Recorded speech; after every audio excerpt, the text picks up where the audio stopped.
Bem-vindos à quinta sessão do ciclo de conversas da Invenção da Amnésia e hoje temos como convidado o professor José Quaresma, a quem desde já agradeço a sua disponibilidade e a sua presença. O professor José Quaresma é professor na Faculdade de Belas Artes, é investigador no Centro de Investigação em Estudos e Belas Artes e investigador também no Departamento de Filosofia da Faculdade de Letras da Universidade de Lisboa. É igualmente coordenador da revista REACT, revista de investigação artística, criação e tecnologia. Eu queria desde já, no fundo, avançar que o nosso grande interesse no trabalho do professor José Quaresma decorre da natureza do nosso projeto, da natureza teórica ou prática ou prático-teórica, vamos ver. Vamos tentar enquadrá-la também, é uma das questões do nosso projeto, a invenção da amnésia, e da necessidade que sentimos em saber mais sobre as principais problemáticas que se desenvolvem no contexto da investigação artística. Então passaria então a compartilhar a tela e apresentar de forma muito sucinta o nosso trabalho, a invenção da amnésia. A invenção da amnésia é um projeto coletivo. Nós partimos do núcleo duro de quatro artistas, neste momento já somos mais e temos tido muitas participações pontuais que têm enriquecido bastante o nosso trabalho. Nós partimos do traçado da Estrada Nacional 10, que é uma estrada que liga Cacilhas a Sacavém, é uma proto-circular, que liga 4 grandes aglomerados urbanos e 4 zonas industriais, a saber, a zona de Almada Seixal, o Barreiro, Setúbal e o eixo Vila Franca-Lisboa. Ele é interrompido, é uma estrada que ela é quase circular e só é interrompida pelo Rio Tejo, mas por outro lado também liga ao Tejo ao Sado, ao fim e ao cabo. É talvez uma das estradas mais importante da zona metropolitana de Lisboa. E partindo do seu traçado e da área balizada para a Nacional 10, nós, e partindo também da questão que foi problematizada pelo geógrafo americano Yves Foutuan, a partir da diferenciação entre a observação distanciada, que é associada a uma certa tradição documental, e a experiência íntima dos espaços e dos lugares, é esse o nosso ponto de partida. Porque digamos, a única condição que nós colocamos à participação no nosso projeto é precisamente que os seus elementos tenham tido ou tenham uma qualquer experiência no contexto desta área balizada pela Nacional 10. Não tem necessariamente não tem necessariamente que morar na Nacional 10. É o caso, por exemplo, do Miguel, mas que teve uma experiência digamos, de um trajeto pendular durante esse tempo. Não é? Eu moro na Nacional 10, praticamente, aqui ao pé de Setúbal. É a partir dessa nossa experiência com este espaço que se estabelece o nosso projeto. Eu vou passar muito rapidamente aqui em revista os principais, digamos, os principais outputs que nós já tivemos. Começámos por uma exposição na Casa da Avenida, o ano passado. A Casa da Avenida é um espaço cultural de referência em Setúbal, tem uma programação muito, muito interessante. Um espaço arquitetónico é de facto um sítio maravilhoso, mas muito desafiante. Infelizmente, esta nossa exposição teve que ser interrompida, porque, pelos acontecimentos que todos sabemos. Nós retomámos-la mais tarde, em junho, mas começámos imediatamente a pensar numa colaboração que temos. Aliás, nós temos tido várias colaborações e vamos ter várias colaborações com centros de investigação e com instituições ligadas digamos, ao pensar sobre o território e a todas estas problemáticas relacionadas com o território, nomeadamente com o Museu da Paisagem, que é um projeto de investigação que existe na Escola Superior de Comunicação Social, com o qual eu vou aqui interromper este compartilhamento e passar para o próximo, com licença, com o qual nós fizemos então uma colaboração no sentido de construir, digamos, em ambiente web, uma exposição. Mas essa exposição foi extremamente importante. Nós não quisemos, desde o início, que ela fosse muito mais do que o somatório as participações individuais. Aliás, isso é um princípio basilar no nosso trabalho. Não se trata aqui de colocar, digamos, os trabalhos de cada um de forma, digamos, quase separada, digamos. Não há separação entre os trabalhos. A ideia é mesmo que isto seja um verdadeiro projeto coletivo. Há toda uma natureza coletiva neste trabalho. E o que nós propomos nesta nossa participação no Project Room, do Museu da Paisagem, é precisamente uma deambulação por um espaço fragmentado a partir de um mapa, eu diria um mapa infinito, um mapa sem fim, a partir precisamente dos nossos trabalhos de fotografias, de filmes, da participação do escritor, da utilização da arte sonora, e tem diria que do ponto de vista operativo tem de facto um desenvolvimento extremamente simples. Nós fazendo scroll podemos aproximar-nos ou distanciar-nos. Podemos, se assim o quisermos, ativar, por exemplo, um filme, ou podemos, nestes mapas que estão aqui ao lado, ativar um texto que é lido. Ou simplesmente quase todas as imagens têm som, ou pelo menos uma grande percentagem, ou dizia eu simplesmente navegarmos ao longo deste mapa infinito, digamos assim, que é exatamente o que isto é, um mapa infinito. Não há trajetos. Nós, curiosamente, nós até construímos trajetos. Deu-nos de facto foi necessário fazê-lo, sabendo antecipadamente que o utilizador não vai ter essa percepção. Portanto, tudo isto se desenvolve de uma forma, diria, as possibilidades são imensas. Como vê,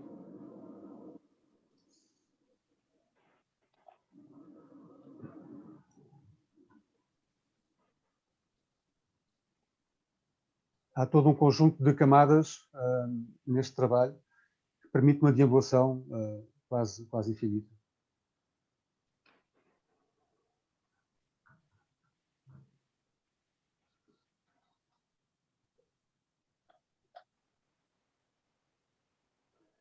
Dizer também que nós brevemente tivemos um convite muito honroso do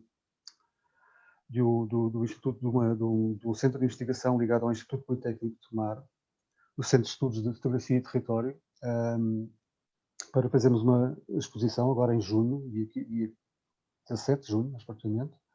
De certa forma, enfim, o nosso objetivo inicial era fazer várias intervenções ao longo do trajeto da Nacional 10, mas não podíamos ficar indiferentes a um convite desta natureza, que de facto é um convite bastante honroso, que decorre precisamente da participação de alguns de nós como autores nesse centro de estudos de fotografia do território. Bom, eu interrompi aqui o comportamento dela e passava desde já a palavra ao Miguel, para ele então dar seguimento e introduzir as questões. Miguel.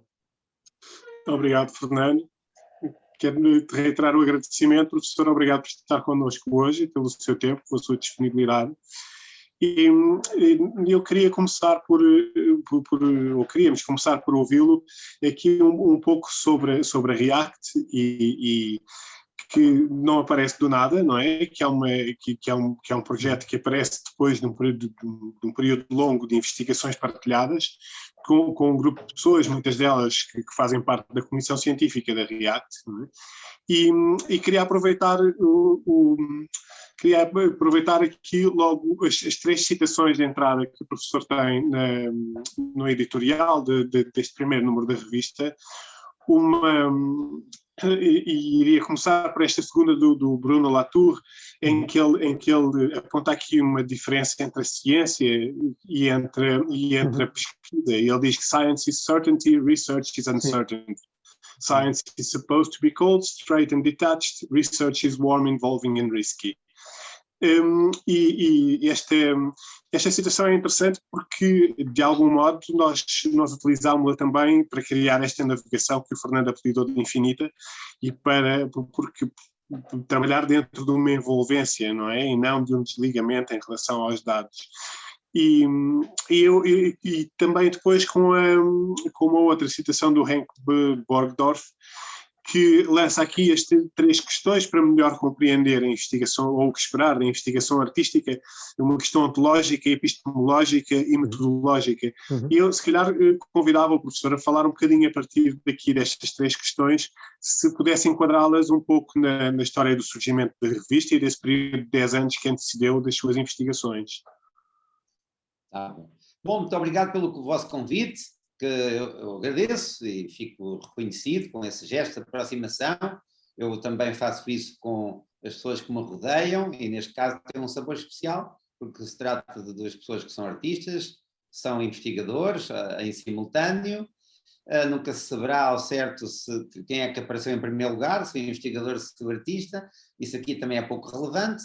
O que interessa é pôr no centro da discussão a diferença capital entre investigar sobre arte e investigar em arte, e ainda investigar em arte, esse passo que foi dado nos últimos 10 anos para uma outra designação claramente diferenciadora, que é a investigação artística. E depois já lá vou às questões do Henk Borgdorf, mas antes de tudo, só dizer o seguinte: eu já fiz parte, mas já não faço parte, há vários anos, aliás, há cerca de 5 anos, do Centro de Investigação e Estudos em Belas Artes. Eu já não sou do CIEBA, não estou no CIEBA. Eu estive no CIEBA durante muito tempo e foi lá, aliás, que se lançou o projeto de investigação em artes, não é? Em 2010.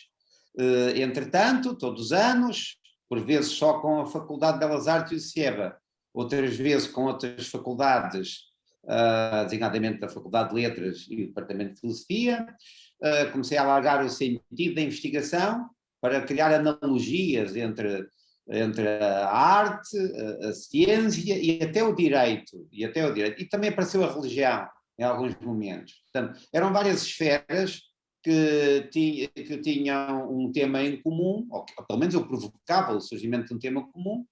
Por exemplo, uma vez foi a representação no direito, a representação em belas artes, a representação na religião, a representação do invisível e a representação em filosofia. Bom, nessa altura até fui criticado por alguns colegas meus, professores artistas, porque consideravam que eu estava a recuperar a velha categoria da representação. Quando estavam redondamente enganados, eu não queria recuperar a velha categoria da representação. Isso significaria que eu estaria ou morto ou então a dormir profundamente. Não faz sentido hoje falar da representação como se falava no século XIX, 18, 17 e por aí fora. Não, era uma outra ideia de representação, uma ideia muito mais lata da representação. Nestes 4 campos, isto tudo para dizer o quê? Portanto, que nasceu no CIEBA, depois alargou a outros centros e a outras faculdades em Portugal, depois ainda alargou mais ao estrangeiro. Em 2015 há uma desvinculação da minha parte em relação ao CIEBA e comecei a trabalhar com outros centros à escala internacional, porque eu também desejava contactos fortes e de grande proximidade, porque sempre me preocupou muito a questão da internacionalização ser dita, mas não ser praticada de modo autêntico. O que é que isto significa? Significa que é muito belo nós colocarmos nos cartazes e nas apresentações das conferências, dos projetos artísticos, que eles têm uma dimensão internacional. Mas é preciso averiguar o que é que isso significa exatamente, porque a ligação tem de ser muito mais vertiginosa, mais próxima, tem que haver uma respiração comum, e isso só se faz estando, de facto, no terreno, como aliás vocês agora também fazem com o vosso projeto artístico, só estando no terreno e não falando das coisas à distância, no que diz respeito ao mapeamento, à cartografia, à essência dos lugares. Né? A essência dos lugares cheira-se no lugar, não é através de um gabinete ou à distância de 10, 20 ou 100 quilómetros. E Claro. aconteceu o mesmo com o problema da investigação relacionada com a necessidade de a internacionalizar. Bom, e esse processo correu bem, foi célere, fui feliz nesses encontros que fui tendo, várias culturas, uma cultura mais latina, uma cultura mais anglo-saxónica, uma cultura mais germânica e também as culturas extra-europeias de investigação, na África do Sul, nos Estados Unidos, na Nova Zelândia, em irradiar muito, não é? E interconectar-me com muita gente que tem perspectivas muito diferentes do que é a investigação artística. Fiz muitas descobertas úteis para a reflexão sobre o problema da investigação artística e nos últimos 4 ou 5 anos já se adivinhava que eu queria abandonar, queria deixar cair fragorosamente o excesso de ligação do problema da investigação em artes às questões da filosofia, às questões da história da arte, às questões da antropologia da arte e outras ciências que gravitam em torno de um poder extraordinário de emanação que tem a produção artística e esse gravitar para mim significou muitas vezes uma usurpação, um sobrevoo sobre os problemas artísticos concretos e uma usurpação do espaço que é próprio do lançamento de problemas no âmbito das artes. E foi isso que me fez derivar e chegar à REACT. Como disseram muito bem, a REACT não caiu do céu aos trambolhões, passa a facilidade da expressão, mas apetece-me dizê-lo porque de facto não surgiu do nada, não foi um ímpeto de meses, foi uma gravidez de 10 anos, faço-me entender. Eu digo gravidez no sentido que Sócrates usa no Tieteto, que fala mesmo de gravidez no sentido de retirar do seu companheiro de diálogo, não é? O que ele tem e o que ele não pensa ter, não é? Para oferecer, para dizer, para pensar, para fazer, por causa da questão das reminiscências, do processo maiêutico ligado à anamnese. Vocês se calhar conhecem essa narrativa. Aliás, já que o vosso projeto se chama Amnésia, seria interessante também pensar na anamnese, nos poderes da anamnese, que são uma recuperação extraordinária que está ao alcance de qualquer ser humano, de saber que estão em nós em potência, não é? E que nós, por não os explicitarmos, não sabemos que estamos na sua posse, não é? E estamos, não é?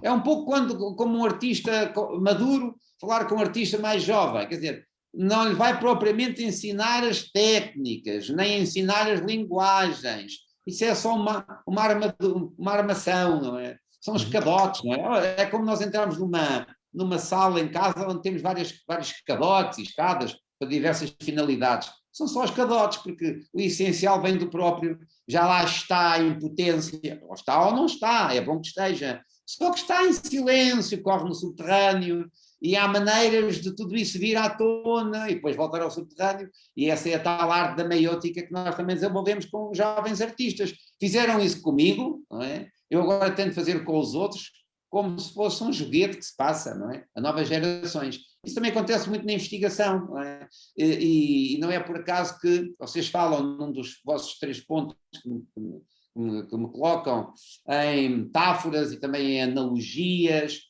Eu sou muito pela analogia entre o que é fazer investigação artística e aquilo que os próprios artistas já fazem quando estão em atos, vamos dizer, mais passíveis de ser classificados como atos criativos por excelência. A maior parte das operações que se verificam nos atos criativos são passíveis de observar exatamente com a mesma extensão no tempo, a mesma paixão, as mesmas modalidades, os mesmos avanços e recuos na investigação artística. De maneira que essas analogias são de facto um percurso e também um território que eu muito gosto de explorar para fazer paralelismos entre criação artística e investigação artística. Voltando a situar na Nacional número 10 da investigação artística, dizer então que eu já fiz parte do CIEBA, deixei de fazer, e entretanto decorreram 5 anos, e eu achei por bem voltar a estar ligado a um centro, e como fiz uma parte da minha formação, a minha primeira parte de formação é artística, não é? Não só a formação académica, mas desde os 14, 15 anos, já uma vida autoral na área do desenho e da pintura, em crescendo e muito intensa, mesmo relacionada com questões de sobrevivência, não é?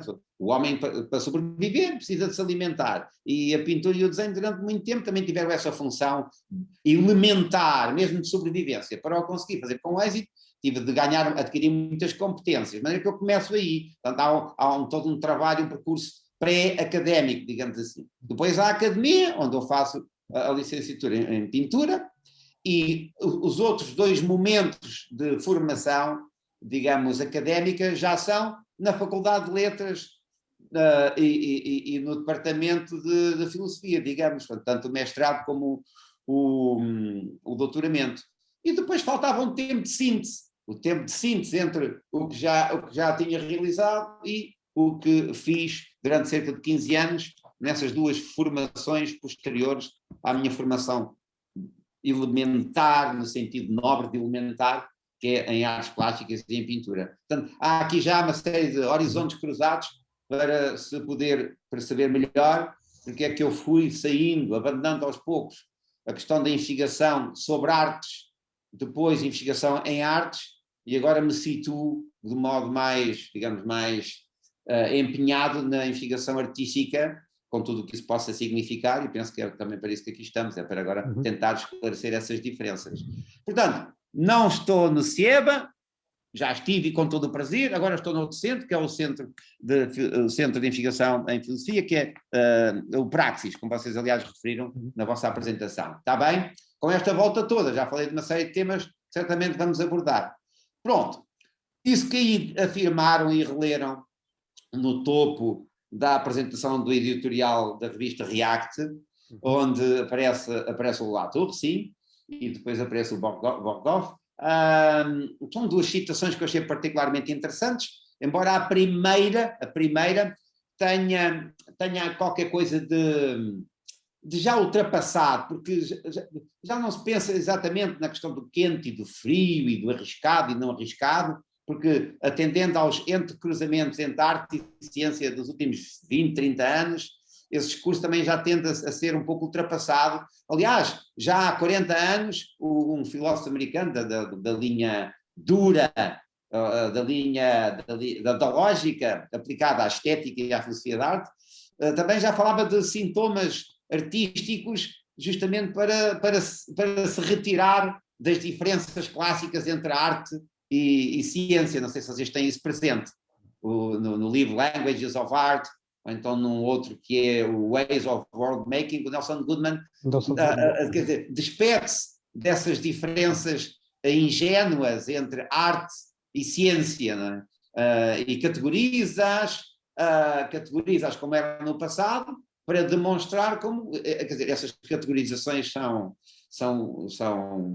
pouco úteis para um trabalho em investigação artística na atualidade. E eu posiciono-me ao lado dele, há 40 anos já assim era, agora muito mais. Mas o Latour está aí porque é útil, sobretudo devido à questão da noção de investigação, que deve ser muito mais abrangente. É mais pelo lado a ideia de investigação deve ser mais abrangente, do que isso de research. É?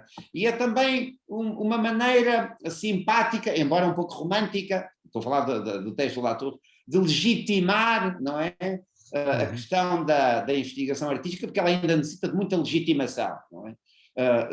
Entre nós, como pares, não é?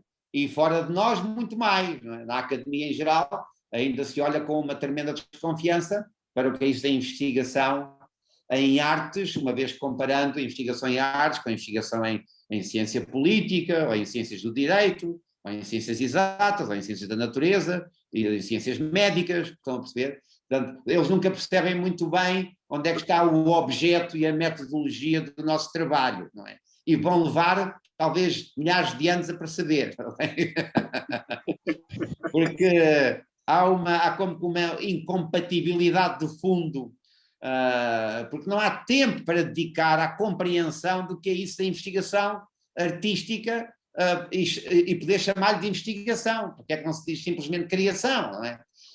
Nós temos a nossa sensibilidade preparada para diferenciar a criação de investigação, embora isso também seja um assunto muito polémico e que dá origem a muita discussão.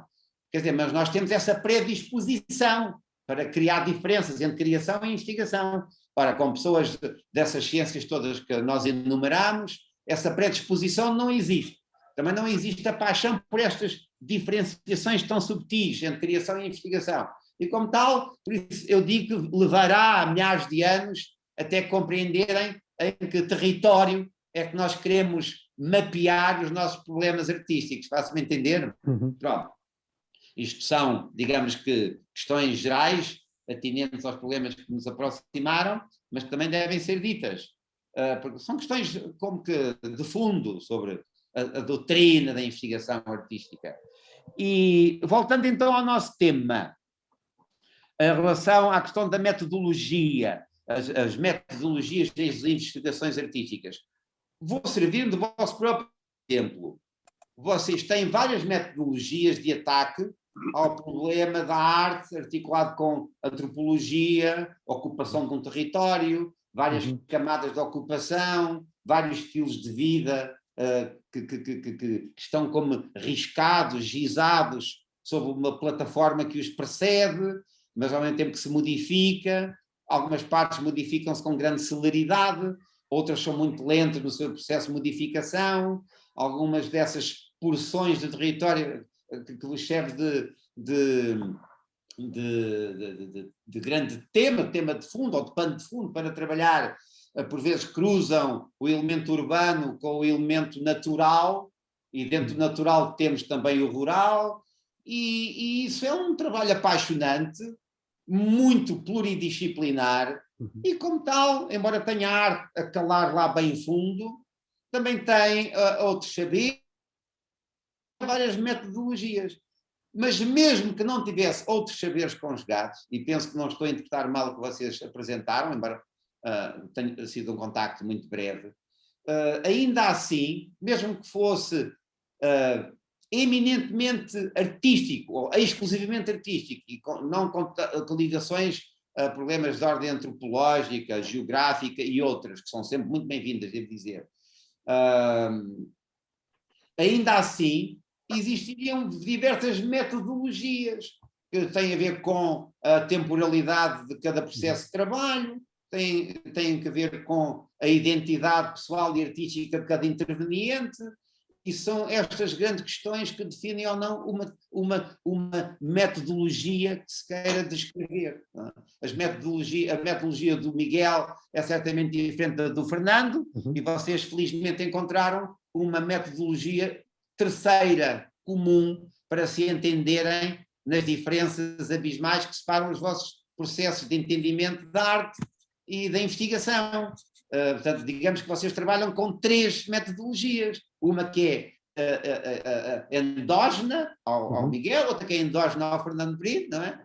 E outra que é endógena à vossa vontade de cooperar e fazer um trabalho em comum. Agora multipliquem isto pelas várias pessoas que têm uma natureza artística que convidam a participar nos vossos projetos, não é? Quando as convidam, porque o vosso projeto tem esse sentido de alargamento, ele é poroso, não é? Ele vai crescendo e vai se desenvolvendo por ser poroso e terá uma identidade diferente daqui a 2 ou 3 anos exatamente por isso, mas está cheio de metodologias, estão a ver? Quem é que vai agora atrever-se, quem é que tem a ousadia de dizer a metodologia do não tem essa caracterização unívoca e única e transversal para tudo o que aí se realiza. E isto é uma maneira de eu me aproveitar do vosso projeto para falar da pluralidade das metodologias, porque de facto não funcionamos como na ciência, não. Nós funcionamos de uma maneira muito mais idiosincrática, quer queiramos, quer não. E debaixo da idiosincrasia artística de cada um, idiosincrasia no sentido nobre, eu falo, há a boa e a má idiosincrasia, não é? Como vocês sabem, isto é um pouco como o colesterol, há o bom e o mau colesterol, e há a boa e a má idiosincrasia. Há um grande especialista em Heidegger, que é o George Steiner, que diz que o Heidegger tinha o seu idioleto. com idioleto ele quer dizer que tinha a sua maneira muito própria de pensar, muito autêntica de pensar, inclusive a arte e a estética, e também uma linguagem muito própria, o seu idioleto. Portanto, não devemos temer a expressão idiosincrasia e também não temer a expressão idioleto. Nós temos, de facto, linguagens muito particulares, individualizadas, amadurecidas ao longo de décadas, já vai para décadas, aquilo que cada um de nós faz, digamos assim, e isso é insubstituível. Nós somos soberanos a ruminar, não é, o conjunto de valores artísticos e de horizontes plásticos em que nos movemos, e essa ruminação é isso mesmo. São vários tempos, vários avanços e recuos de um bolo alimentar que dá muitas voltas e anda para aqui e para lá. A metáfora também não é minha, a metáfora da ruminação é uma metáfora da estética, é uma metáfora de um homem que, aliás, pensou muito bem a pintura, que é o Merleau-Ponty, diz que o pintor é um ruminador. Ele rumina, e nós também ruminamos, quer gostemos ou não da metáfora bovina. Aliás, vocês também falam em metáforas. Está uma metáfora bela, é uma metáfora bovina, que, aliás, também está dos dois lados da Nacional número 10, e que é muito útil, enquanto metáfora, para compreender como aquilo de que nos nutrimos para gerar uma metodologia artística que depois pode ser apresentada publicamente com algum rigor, não é? No modo como se apresenta, como se explicita, como se, reparem bem, explicitar,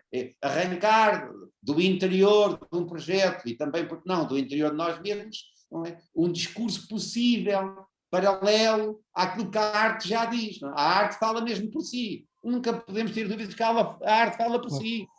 A arte, se é forte, se é fecunda, se é pertinente, digamos, ela tem de falar por si, porque se não falar por si, ela não é pertinente, digamos assim, não é? Tem que ter discursos consistentes para poder falar por si, discursos visuais, discursos plásticos. Mas quem quer fazer investigação, obviamente tem de ter também a preocupação de ter um discurso paralelo, ou pelo menos que se entrecruze com o discurso das próprias obras. Não é? A pintura pensa, diz o Daniel Arras, diz o Didier Obermann, e disseram muitos outros antes destes, ligadamente o Delacroix e muitos outros lá para trás.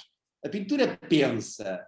Se eu disser a pintura pensa porque ela tem linguagens próprias, construídas no tempo, pelos autores, para poder falar por si, sem o nosso discurso, sem a nossa ecfrasis, sem a nossa explicitação filosófica, ou histórica, ou antropológica do que é que está ali nos processos artísticos. Mas para a investigação artística poder ser ativada, então temos que nos desdobrar um pouco e falar a duas vozes. É uma polifonia. A voz dos criadores, aliada, harmonizada com a voz dos investigadores. Agora perguntar-me-ão, então, e se a investigação for a própria obra? Não se pode dizer que a investigação é a própria obra, como alguns preconizam? Eu vou dizer que sim, que pode, mas sob rigorosas restrições. Perguntar-me agora, então, mas porquê é que há restrições para a arte, dizendo que um projeto artístico é investigação, e não há essas restrições tão rigorosas para outros projetos, por exemplo, na área de diversas ciências? Por uma razão muito simples, porque nós já temos os rituais e os funcionamentos artísticos que nos são naturais. Não é? E se queremos também os rituais de investigação, temos que pelo menos saber apresentar umas pequenas diferenças. Não é? E os rituais de investigação serão mais autênticos se aparecerem com naturalidade, se forem co-naturais, se for uma coprodução. Há a produção artística, há a criação, e há a coprodução, não é? Que é a investigação, que é co-natural, até se tornar espontânea também, não é? Porque muitas vezes o que aparece aqui no meio dos processos artísticos é que a criação artística, ela é forte, é veemente, ela é espontânea, ela é autêntica, ela é natural, mesmo que essa espontaneidade signifique a maturação de um processo que consumiu 3, 4 ou 10 anos. Tudo bem, mas ainda assim é espontânea no sentido em que é uma verdade artística, conquistada arduamente e que apresenta-se com esta linguagem, uma linguagem silenciosa, mas sim, uma linguagem. E o que é igualmente árduo até se tornar espontâneo é também o discurso de coprodução, digamos assim, de cofuncionamento da investigação artística. E agora vamos avançar mais um pouco para os problemas das metodologias. Eu não esqueci o desafio do Miguel. Eu estou aqui a fazer diversas ligações. Está bem, Miguel? Sim? Está claro, está claro. Se eu criar durante 3 ou 4 anos um conjunto de pinturas e as quiser expor na sala em Setúbal, que vocês me mostraram, não é? Em que medida é que eu fiz investigação? Se quiser dizer que aquilo é investigação.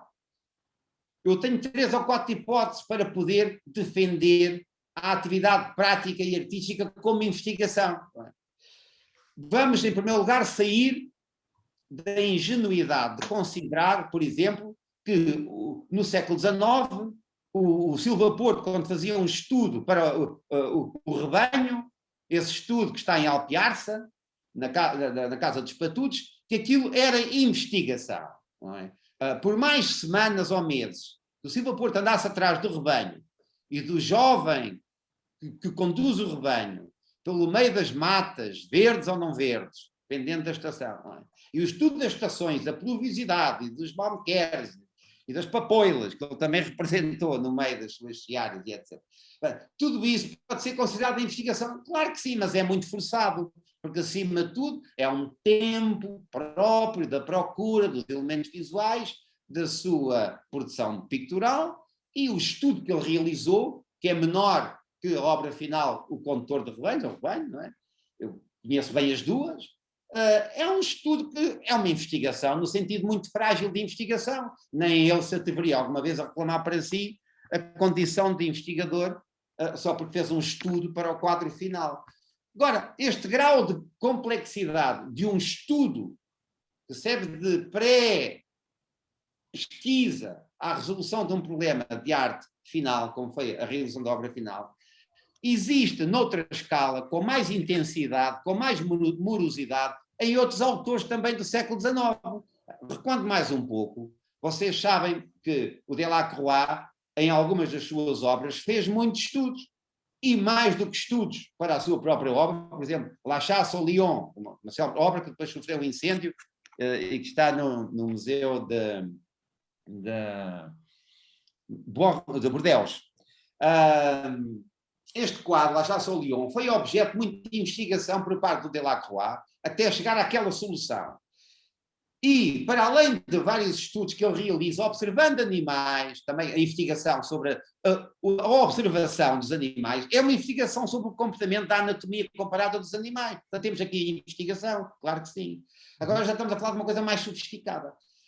É mais sofisticado que a história do rebanho do Silva Porto, faz-me entender. Mas mais sofisticado ainda. Ele empreendeu um tempo generoso de captação, de compreensão de leões pintados por Rubens. Portanto, observou, executou a partir de obras do Rubens aquilo que pretendia depois para a sua obra final. Há aqui um conjunto de filões de investigação que depois desembocam na sua solução final de La Chasse ao Lion. Aqui já temos, de facto, uma aproximação mais autêntica ao que se pode considerar de investigação num tempo em que ainda não se falava de investigação. Mas que ele fez. Não podemos retirar ao Delacroix essa entrega, não é? Muito morosa a um trabalho fecundo de investigação antes de realizar a caça aos leões. Faz-me entender? Estou a ser claro convosco. Sim, claro. Mas agora, ainda mais uma hipótese de investigação em arte cada vez mais sofisticada. Agora vamos imaginar uma exposição que esteve patente num dos anexos por trás do Museu do Prado, de Picasso, e que eu tive a sorte de ter visto nos anos 80, salvo erro em 84, 85, uma exposição do Picasso, por causa da Guernica.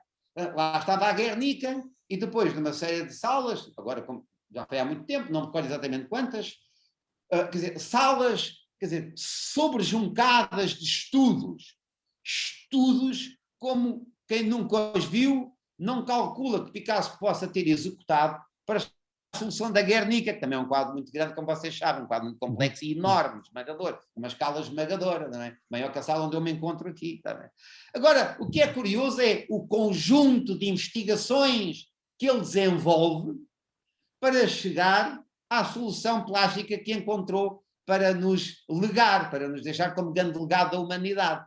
Muitos desenhos, gravuras, pinturas, com cor, sem cor, com vários formatos, e nós olhamos para aquilo tudo e pensamos, tanto tempo, tanta paixão dedicada a uma temática e investigando-a a fundo, investigar todos os aspectos plásticos, não é? Daquele trabalho. Investigação plástica, investigação artística, que tem problemas de iluminação, estudou a luz elétrica, estudou a luz natural, para que depois surjam aqueles elementos lá no meio da Guernica, estudou as anatomias do cavalo e as diversas formas do violentar e do corromper na sua anatomia, a anatomia humana, a história do local da Guernica, as histórias da guerra, não é? Que precedem a Segunda Guerra Mundial, como vocês sabem. Enfim, há ali muita investigação plástica e não plástica, mas tudo está, não é, resolvido plasticamente. Então, neste sentido, o Picasso fez uma investigação muito séria, uma investigação artística muito séria. E ainda assim, também tempo. Isto foi nos anos 30, não é? Estão a ver? Já passaram quase 100 anos. E agora que ideia é que se tem de investigação? Vou dar um exemplo, que é vosso conhecido também, certamente. Eu estou a complexificar cada vez mais os problemas da investigação como nós a entendemos hoje, está bem? Não sei se é isso. Sim, claro. Eu às vezes falo pintura, falei já de 3 casos de pintura, agora vou falar de uma experiência de arte pública que tem o elemento pictural subjacente. Já vão perceber porque é que eu digo que tem o elemento pictural subjacente. Aquele grande artista plástico, e não só plástico, o Olafur Eliasson, que é tanto dinamarquês como islandês, como vocês sabem, no meio de muitos dos seus projetos, quer dizer, que são tremendamente sedutores, basta visitar o site dele para percebermos como ele trabalha e as equipas de especialistas que tem para fazer o que faz.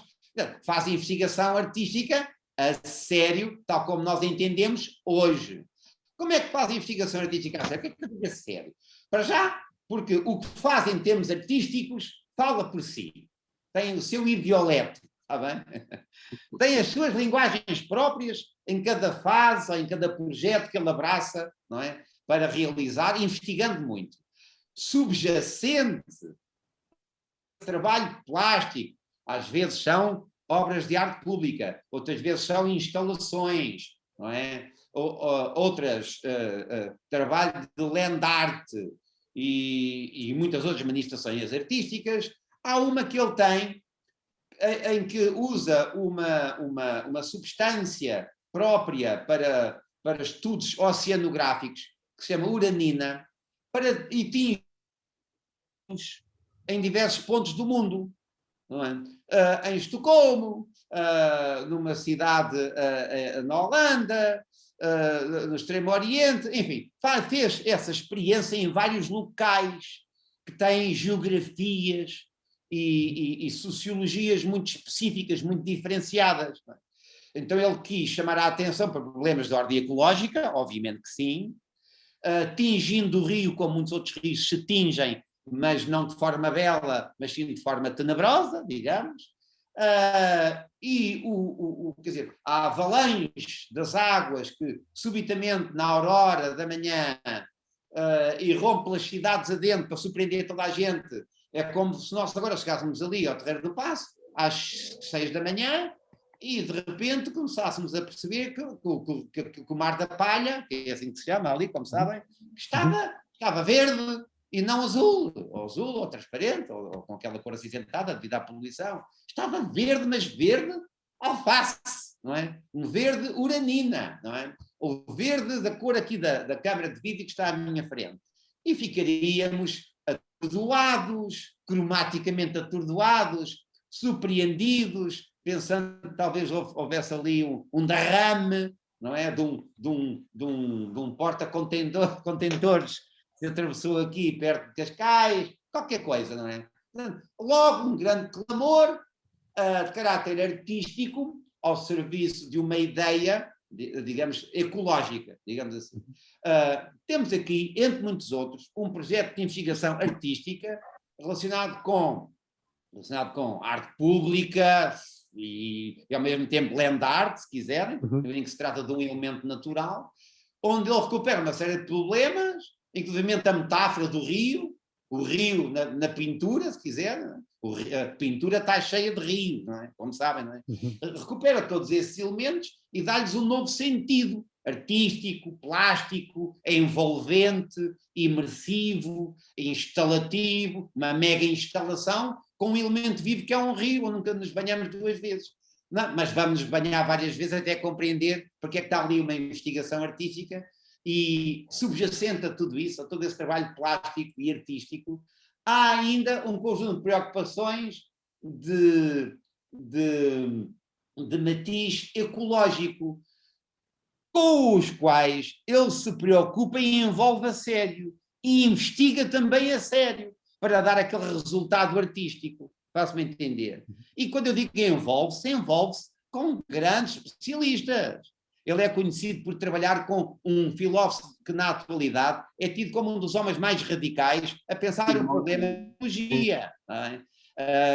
Já fizeram trabalhos em conjunto, trabalhos artísticos e filosóficos em simultâneo. Cada um dá o seu contributo, cada um traz o seu melhor para confluir neste trabalho de investigação artística. Mas agora volto a dizer, mesmo que ele não convidasse o filósofo que pensa radicalmente em ecologia, o trabalho artístico que ele desenvolve fala por si, tem valências próprias. E ele resolve-o recorrendo, de facto, a pessoas, a especialistas, que conhecem muito bem diversas disciplinas do saber humano. Por isso é que ele tem um gabinete com muita gente competente em muitas áreas. Há ali muitos engenheiros, muitos arquitetos, muitos designers e muitos artistas plásticos que colaboram com ele. Mas ele é que orquestra. As ideias artísticas são dele. Está bem? E é ele que dá o mote e dá a plasticidade e emerge nos problemas artísticos e resolve a sua plasticidade enquanto investigação artística. Então temos aqui um caso complexo de investigação artística, sim, mas com outras coroas de investigação que suportam aquele discurso de investigação artística. Agora, ainda mais uma solução, e paro aqui porque já são exemplos a mais de investigação artística. Uma investigação artística que não tenha engenheiros em oceanografia, gente da ciência, do design e muitos colaboradores especializados. Imaginem que o Fernando Brito ou o Miguel Rodrigues têm um projeto artístico na área da instalação, ou então da land art, mas vamos cingir aqui ao problema da instalação.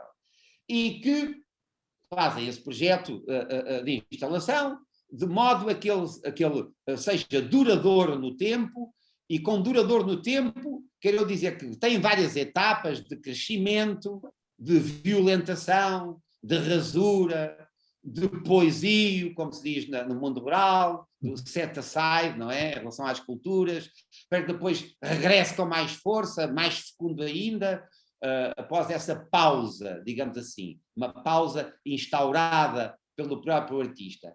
Esses tempos todos conjugados são tempos em prol de uma investigação que se procura fazer. E agora ela vai materializar-se de diversas maneiras, muito bem. Para que eu possa considerar que isso é uma investigação, não é? Junto, digamos, das instituições, que há aqui também uma conversa institucional a ter em conta, porque se for junto dos artistas, eles sim, vocês vão ao café falar com outros artistas e dizem, estou a fazer uma investigação. Sim, claro, isso já é natural. Dizer que a criação é investigação, tudo bem, tudo se sobrepõe. Mas vocês depois vão ter o cuidado de dizer assim, não, isto não é só criação artística. Isto poderia ser só criação artística e eu me envolveria muito, tal como estive a descrever. Mas agora vem a parte da investigação, tal como eu a quero apresentar, está bem? Não, mas há aqui aspectos de investigação que eu quero apresentar. E o vosso interlocutor diria, mas como a investigação? Se isso é um projeto muito sério de criação artística na área da instalação. E vocês diriam, é investigação porque eu enfatizo no meio das diversas fases dessa criação artística, os problemas da investigação. Mas o que é isso de enfatizar? É chamar para o primeiro plano, não é, da produção artística e criativa os aspectos da investigação, quer dizer, é como se estivéssemos a apontar para determinadas partes do processo criativo, dizendo que umas são particularmente criativas e outras são criativas e ao mesmo tempo investigativas, porque elas como que se auto-evidenciam, elas projetam-se para o espectador e o leitor, se quiserem, como porções de investigação que se auto-evidenciam. Não sei se estou a ser claro com Sim, sim. É como se a própria linguagem plástica da instalação e tudo o que ela contém, tudo o que ela combina, tudo o que ela projeta, enfatizasse e dissesse, mesmo não falando, não é? Que está ali um processo de investigação. E não vou dizer demonstrando, porque as questões da demonstração seria uma infiltração, não é, da investigação sobre artes, mas como que torna patente o que está latente nos processos de criação. Não é?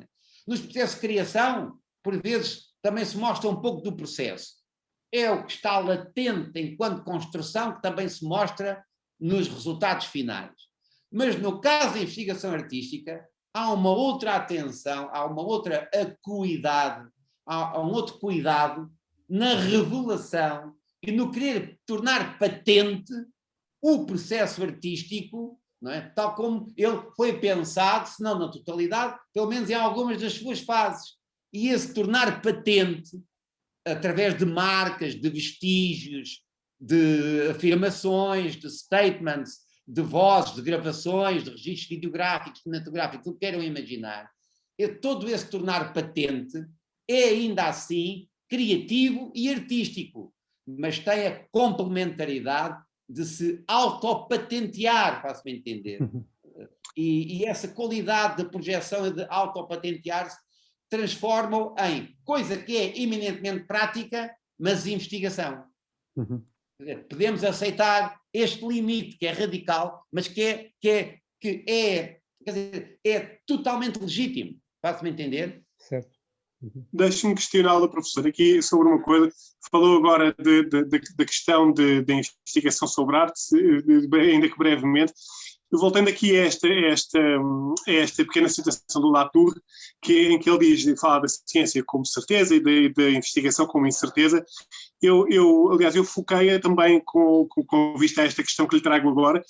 Quer-me parecer a mim que há aqui um enfoque, digamos, se é que podemos fazer esta analogia entre a ciência como um enfoque nos resultados e a investigação como um enfoque no processo, não é? E, portanto, ela é sempre processual e há aqui uma abertura. Eu não sei se o professor concorda ou não. Não concordo totalmente. Como eu lhe disse, dessa frase, eu só aproveitei algumas partes. A questão do ser certa e ser incerta, voltando a Nelson Goodman, também nem sempre faz sentido. Poderemos dizer que, maioritariamente, é isso que se verifica, não é?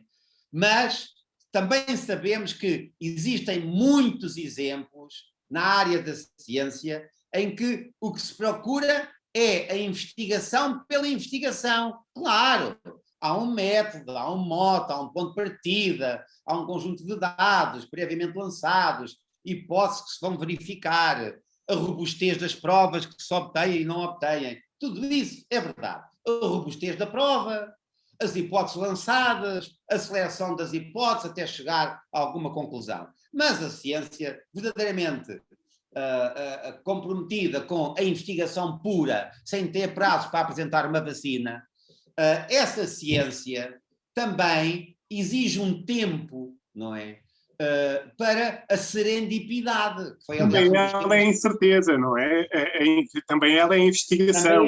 Também é incerteza. Era nesse sentido que eu apontava esta questão, não é? Do enfoque aqui dado ao termo ciência ser sobre o resultado e não sobre o processo. Isso mesmo.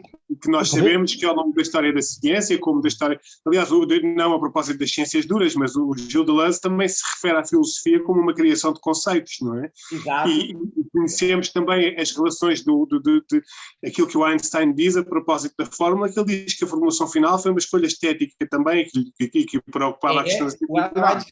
O Einstein é muitas vezes convocado para resolver querelas do que é a ciência, uma vez comparada com a arte.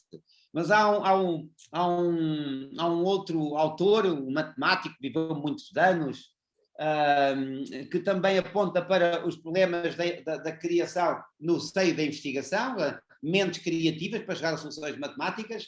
Ele dá exemplos de grandes autores da matemática que chegaram às soluções de problemas matemáticos muito sofisticados por mero acaso ou por serendipidade, que a questão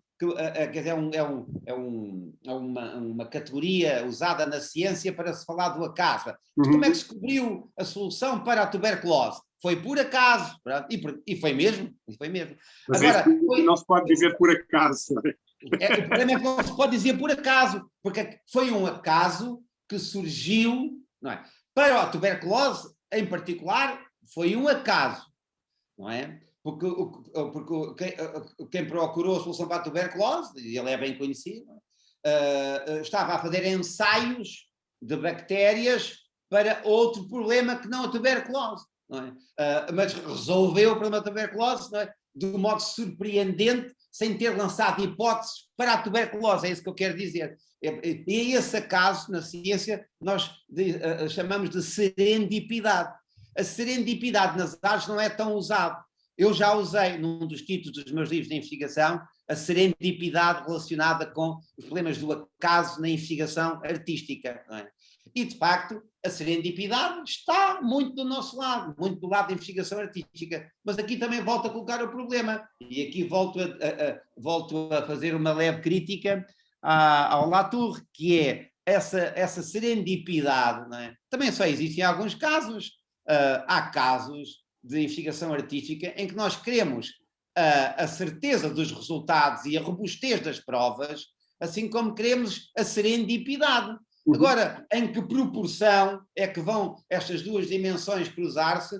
Isso é que depois depende da vontade do projeto de cada autor ou de cada coletivo de artistas, como é o vosso caso. Porque as vossas experiências, não é, que conjugam arte com outras dimensões do agir humano, digamos assim, tem sempre em conta a serendipidade, mas também tem um elevado grau de programação.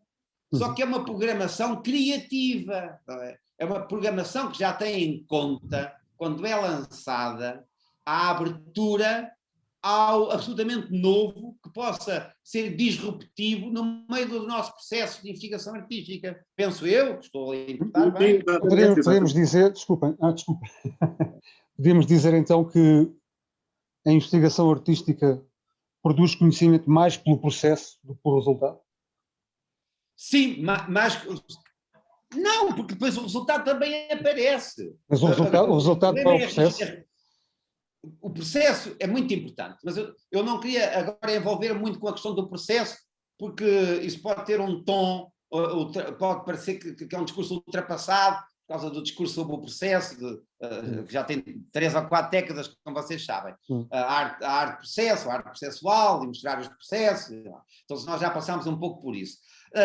Quando eu digo o processo, quando vocês dizem o processo, eu diria que é patentear, não é no sentido de ir a um organismo público deixar a patente, claro. É no sentido artístico e criativo de tornar patente, não é? O que estava latente fica patente, não é?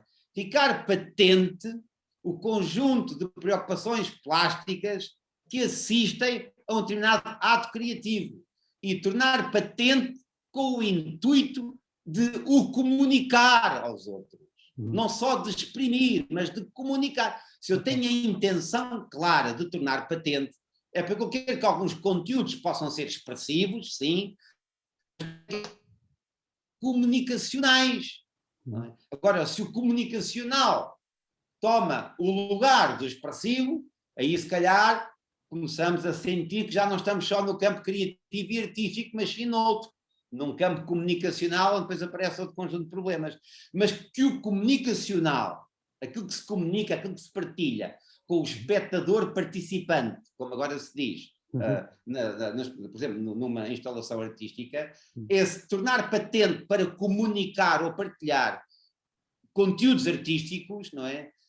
Sim, podemos designar de mostrar o processo, mas é mais do que mostrar o processo, que eu posso mostrar o processo, como muitos artistas plásticos já mostraram, e, no entanto, não havia aí uma intenção em comunicar conteúdos investigados, faço-me entender. Certo. Tem de estar bem patente, bem vincada.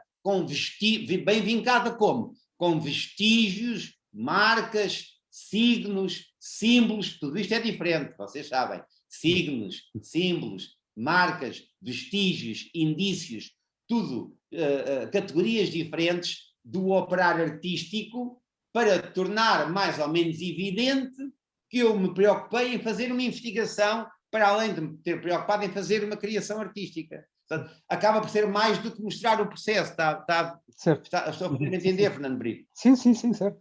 Eu coloquei a pergunta como, enfim, uma pequena... para arrancarmos. Sim. Pronto, eu peço imensa desculpa, eu tinha dito que poderia ficar convosco até às 5h30, fiquei mais 10 minutos, bem sei que não parei para escutar mais perguntas, eu tenho um pouco esse defeito, mas como que deixei-me motivar pelas perguntas que li, deixei-me também motivar pelas questões pontuais que colocaram a partir da leitura do cabeçalho da React e também as questões do Fernando Brito, e também me deixei levar pelo que me mostraram no início. Como vocês devem ter percebido, eu fiz aquele trabalho de adaptação rápida de conteúdos que tinha acabado de ver, ainda quentes. Certamente cometi erros de análise, mas tentei não ferir o que vocês andam a fazer em termos projetuais e artísticos, para trazer à colação enquanto exemplos, não é? E depois, de facto, onde eu me detive, foi na apresentação de diversas formas de dizer que se faz a investigação, desde uma forma que é anódina, ingênua, e que nem sequer se pode dizer que é investigação, foi a do quadro que é o estudo para o rebanho do Silva Porto, digamos assim, e depois fui complexificando, passando pelo Delacroix, depois dando o salto para o Picasso, cada vez mais sofisticado, depois o Olafur Eliasson, depois para acabar no vosso projeto e noutras características contemporâneas, onde de facto, mais do que mostrar um processo, há que tornar patente uma ideia projetual que tem uma manifestação prática e plástica concreta, não é? No conjunto de obras que vamos mostrar, ao mesmo tempo criação artística e investigação artística.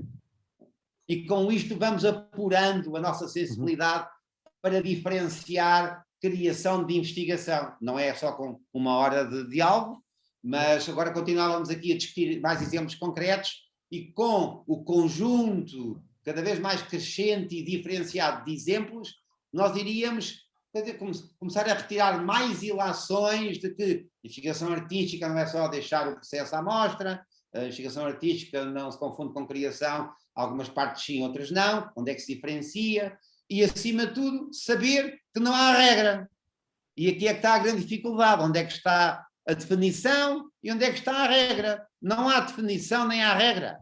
E aqui voltamos outra vez aos filósofos, não para justificar os problemas de investigação artística com a filosofia, de modo nenhum, mas para usar a filosofia como um saber, neste caso, complementar às nossas preocupações. Portanto, a filosofia de arte e a estética não substituem a investigação artística, não podem. A investigação artística é para ter autenticidade, para ter força e plasticidade próprias, tem os seus próprios discursos, tem as suas próprias noções, para não dizer categorias. Mas nós não estamos fechados, como vocês não estão no vosso projeto, não estão fechados à geografia, à antropologia, à sociologia e, se calhar, até à política, a política do território, se quiserem, planeamento e política do território.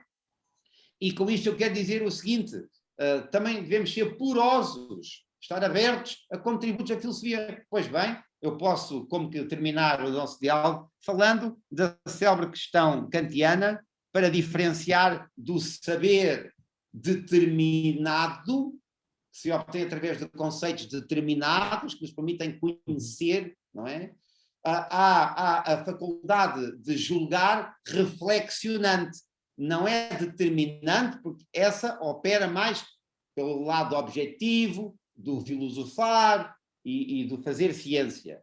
Mas quando se trata da arte ou da reflexão estética, uma reflexão estética sobre a natureza, por exemplo, ou sobre a Nacional número 10, porque não?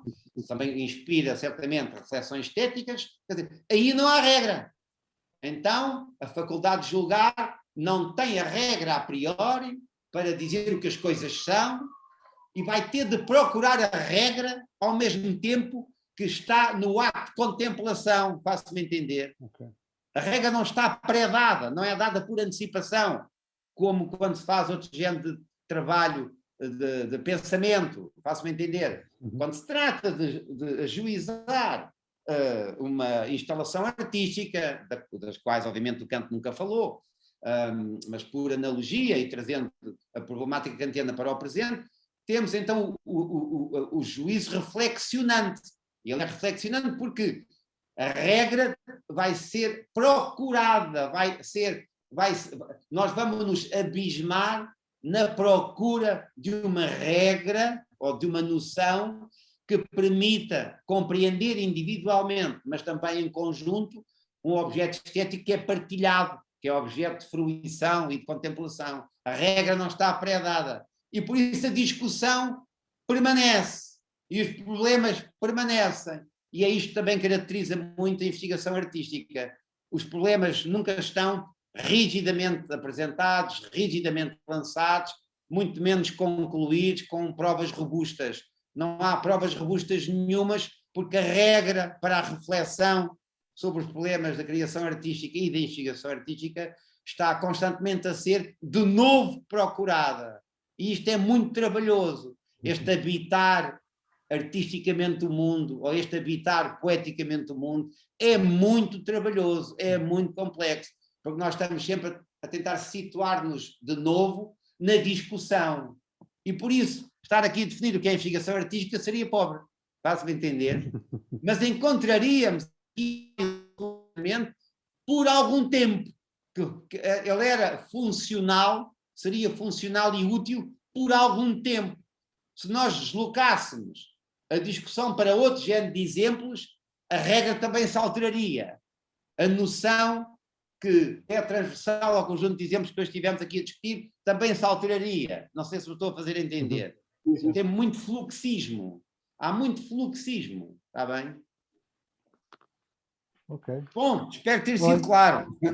Foi claramente, professor. Muito obrigado. Muito obrigado também. Obrigado por terem feito o convite e quando for necessário cá estaremos para falar de coisas, se quiserem, mais objetivas, ou então de coisas mais editoriais, ou o que pretenderem. Eu hoje dediquei mais à apresentação de vários exemplos de investigação artística.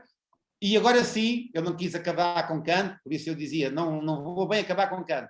E agora sim terminar enfatizando aquela questão. A investigação artística, no limite, seja para fins académicos ou não, pode ser um trabalho eminentemente prático. Isto para ir ao encontro do Fernando Brito, com aquela oscilação se é teórico ou prático, ou se é prático ou teórico. É que pode ser eminentemente prático mesmo. Se o conjunto de preocupações investigativas for tornado patente enquanto intuito de comunicação paralelo ao intuito de criação e de expressão. Está bem? Eu sei que esta hipótese não é defendida por muitos nos nossos meios académicos. Não mas é todo. Também por isso é que eu dizia que me robusteci nos contactos internacionais que fiz nos últimos 15 anos a propósito destas questões, e por isso mesmo é que eu disse que a internacionalização era isso mesmo. Era nós embebermos-nos nos problemas pensando de modo diferente. Ou seja, tirando partido dessas novas e enriquecendo o conjunto de possibilidades. Quem quiser fazer investigação sobre a arte faz, quem quiser fazer investigação através da arte faz, quem quiser fazer investigação em arte faz, quem quiser fazer investigação artística com statement e com muito texto faz, E quem quiser fazer investigação artística pura e dura, mas com esta preocupação de tornar patente que está ali, de facto, um projeto investigativo paralelo ao criativo, também faz. Está bem? Ok. Mais uma vez, Grande professor, abraço. muito obrigado. Obrigado. Muito obrigado pelo seu Muito contributo. obrigado. Obrigado. Boa tarde. Veremos. Obrigado. Boa tarde, com licença.